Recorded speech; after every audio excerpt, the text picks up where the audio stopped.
ദശകം ധർമ്മലക്ഷണം, ധർമ്മത്തിൻ്റെ ലക്ഷണം അവിടെയാണ് പറഞ്ഞു വെച്ചേക്കുന്നത്. നമുക്ക് ഒരുപാട് നിർവചനങ്ങൾ ധർമ്മത്തെപ്പറ്റി കേൾക്കാൻ സാധിക്കുന്നുണ്ട്.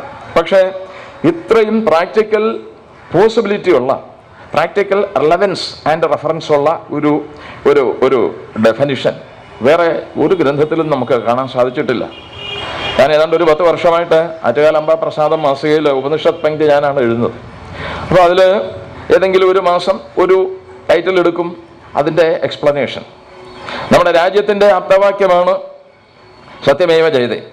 സത്യമേവ ജയതേ എവിടെ നിന്ന് എടുത്താണെന്ന് ചോദിച്ചു കഴിഞ്ഞിരുന്നാൽ നമ്മിൽ പലർക്കും അറിയാൻ സാധിക്കുന്നില്ല. അതിൻ്റെ കീഴിലിരുന്ന് രാജ്യം ഭരിക്കുന്ന ആളുകൾക്ക് പോലും ഇതെവിടെ നിന്ന് എടുത്തതാണെന്ന് ചോദിച്ചാൽ അറിയാൻ സാധിക്കുമോ? എനിക്കറിയില്ല. ആരെയും കുറ്റപ്പെടുത്തുകയല്ല. ഇതിൽ മുണ്ടക ഉപനിഷത്തിലെ 3-ാം മുണ്ടകത്തിലെ 1-ാം ഖണ്ഡത്തിലെ 6-ാം മന്ത്രമാണ്. സത്യമേവ ജയതേ നാനൃതം സത്യേന പന്ഥാ വിതതോ